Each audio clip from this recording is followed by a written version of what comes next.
உலகெங்கும் இருக்கும் இந்துக்கள் எல்லோர்க்கும் அளிக்கின்றேன் உத்திரம்.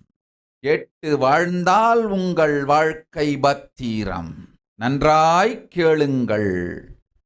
பிறப்பின் இரகசியத்தை பிறப்பிலா பெருமை உடைய பரமேஸ்வரி சொல்லுகின்றேன் கேளுங்கள்.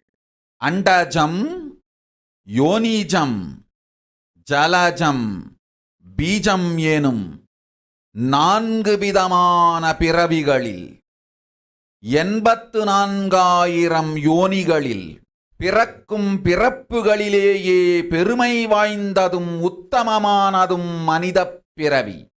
அந்த மனிதப் பிறவியிலும் பலமுறை பிறந்து உழன்று அரசியல், பொருளாதாரம், சுகபோகம், தர்மம், அர்த்தம், காமம் எனும் ஆசைகள், துக்கங்கள், அச்சங்கள் அனைத்திலும் அழன்று உழன்று இனி வேண்டாம் இப்பிறவி, வேண்டுவது மோட்சமே என்று முடிவெடுத்தோர்க்கு மட்டுமே ஹிந்து மத யோனிஜம்